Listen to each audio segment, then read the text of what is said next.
皆さんこんにちは。このチャンネルはバンドメイドの一応名手がいろいろ個人的な意見や感想をつぶやいていくチャンネルです。前の動画で各アルバムについてつぶやいていきたいというふうなことを言いましたが、その前に各アルバムや EP そのものについての個人的な思いをつぶやかせていただきたいと思います。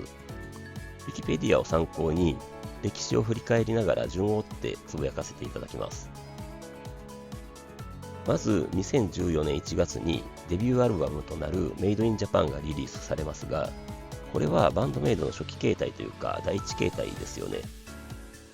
提供曲を編曲して演奏するという形で、曲調もポップロック的な感じで、今とは随分カラーが違います。ちなみに私はこの頃の曲も結構好きです。同年の8月にファーストシングルとなる愛と情熱のマタドールがリリースされますが、これが運命のシングルですよね。表題曲ではなくスリルの MV を作ったというところが何かの運命というか先見の明があったのか、それとも何か特別な力が働いたのか、とにかくスリルの MV のバズりによって解散ダンスメイドを逃れて今があるんですよね。2015年11月にニュービギニングがリリースされますが、曲調は若干ハード寄りになったものの、まだ提供曲を演奏するスタイルですので、私的には第一形態のままかと捉えています。ただここでスリルとかリアルエグジスタンスとか結構代表曲的な曲もありますし、今でもお給仕で演奏される曲が入ってきます。それで2016年5月にブランニューメイドがリリースされます。ここでついに第2形態への入り口というか、バンドメイド単独での作詞作曲の曲となるアローンが披露される形ですね。Wikipedia を見て知ったのですが、アローンはそれよりも3ヶ月前の2月に MV としてリリースされているんですね。ちなみに私が提供曲の中で一番好きな The Non-Fiction Days も入っています。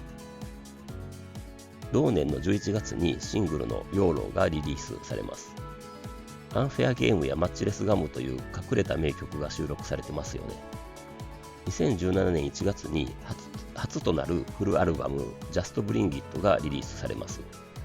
このアルバムでついに全曲バンドメイドによる曲ばかりとなり、私的には第2形態になったと思いました。このアルバムが一番好きだと言われるご主人様お嬢様も多いですよね。同年の7月にはシングルの Daydreaming Choose Me がリリースされ、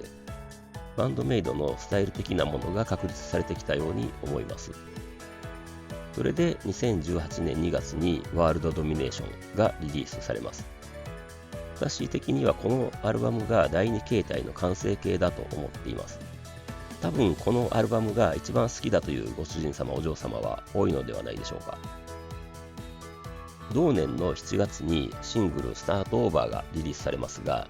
これも物議を醸し出したシングルらしいですよね。私的にはすごく好きですし、この頃から何かチャレンジ的な姿勢が見られたような気がします。それで2019年1月にアニメの遊戯王ブレインズへの提供曲ということでシングルグローリーがリリースされますが、同時にバブルもリリースされます。ここでもハイド&シークとかスマイルとかアルバムには入っていない名曲が入ってますよね。4月には前年2018年のエイプリルフール企画であったバンドマイコのミニアルバムバンドマイコがリリースされますが、何気に完成度が高くてびっくりします。あと通常曲やるときにサイちゃん歌詞が混ざらないのかなといらない心配をしてしまいます。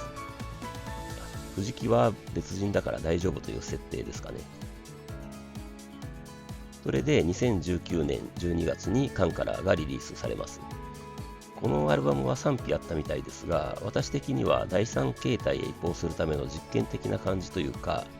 さなぎの殻を破ろうとしている感じに思いました。一番好きなアルバムだというご主人様お嬢様もおられますし、私も最初に購入したアルバムなので思い入れがあります。2020年は何も出ないのかと思っていたら、12月にシングルディファレントがリリースされます。私的にはこれまでのバンドメイドの楽曲と違うなと思った記憶があります。ちょっと高みに登ったというかそんな感じです。で、翌2021年1月にアンシーンワールドがリリースされます。これは私的には現在の形でもある第3形態かと思っています。ドストレートなハードロックのワールドドミネーションに変化球ともいえるカンカラーを経て、ハードロックをバンドメイド風に解釈したらこうなりましたという感じというか、本人たちは原点回帰と原点進化と言ってますが、曲の構成がより複雑になったり、いろいろなチャレンジが見られたりしますし、曲に厚みがあるというか、一皮むけた感じがしています。同年の10月にシングルセンスがリリースされます。これはジャケットがかっこよかったし、曲としてはアニメプラチナエンドのオープニング曲と、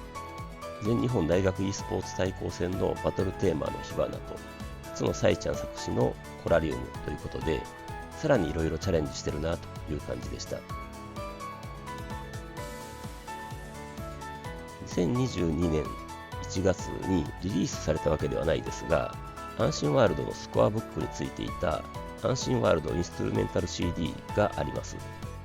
これ聞くとよくこのバック演奏を聴きながらあの難しい曲を歌えるなと思いますね。カラオケで歌ったことはないですが、カラオケがこれだったら絶対歌えないと思います。そもそも歌えない気がしますけど。同年の4月に前年のクリスマスに行われたオンラインアコースティック講習時の CD がリリースされます。これ聞くとアレンジ力の凄さに改めてやっぱりプロなんだなと思いました。それで2022年9月に EP としてアンリッシュがリリースされます。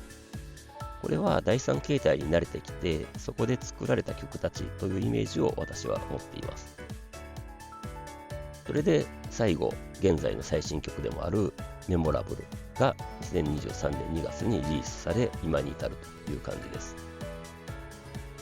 以上が各アルバムや EP シングルに対する感想です。